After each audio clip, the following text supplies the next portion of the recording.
We are challenged just walking while black, eating while black, swimming while black, living while black, driving while black is a problem. And now we can't even walk up to someone's door and ring a doorbell without fear of being murdered. You have heard this horror story too many times before. A black teenager is out doing a mundane task. In 2012, it was a quick trip to a convenience store. The teenager was 17 and he was on his way back to his father's place with a bottle of juice and a bag of Skittles. He was wearing a hoodie and he was black. His name was Trayvon Martin. And a 28-year-old neighbor, George Zimmerman, claimed he was acting in self-defense when he shot Trayvon. There had been a series of robberies in the area, and Zimmerman said he shot Trayvon because he was afraid. He feared bodily harm. Months passed before Zimmerman was actually arrested and charged for killing Trayvon Martin. He wasn't charged on the spot because police said they couldn't disprove Zimmerman's version of the events, that he was defending himself, that he stood his ground. After weeks of protesters sounding the alarm, George Zimmerman was finally charged with second-degree murder. Eventually, he was acquitted. In 2020, it was an afternoon jog in a coastal Georgia town. The jogger was 25 years old. He was black. His workout caught the attention of 3 local men who grabbed their guns and hopped in a truck and began to follow the jogger. The men said there had been a string of robberies in the area. They said they were scared. They thought the jogger was the thief. The jogger was Ahmaud Arbery. 3 men chased him down, and 2 of them shot him dead. Still, they also walked away from that shooting as free men. They claimed they were defending themselves under the state's Stand Your Ground laws. More than 10 weeks passed before those men were arrested. They were eventually convicted of murder.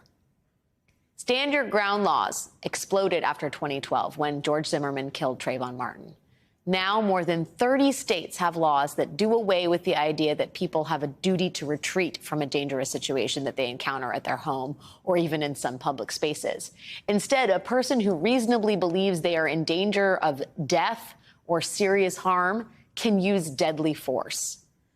But that law tends to exacerbate some potentially fatal racial disparities. First, there is the fundamental question of whose presence in this country is often deemed suspicious or questionable and whose rarely is. And then there's how the law is applied.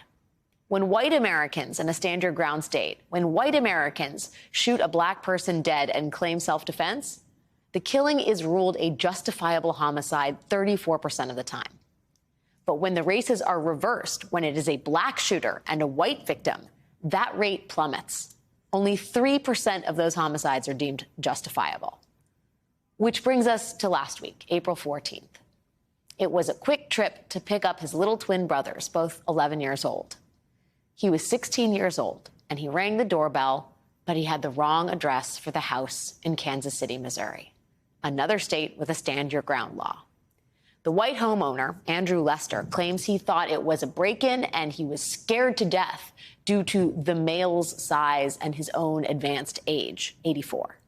For the record, the male in this case is a high school student named Ralph Yarl. Lester claims that because he was scared to death, he immediately shot Yarl in the head through a glass door. Yarl was taken to the hospital where he received surgery to remove the bullets. He was finally released over the weekend and is now recovering at home.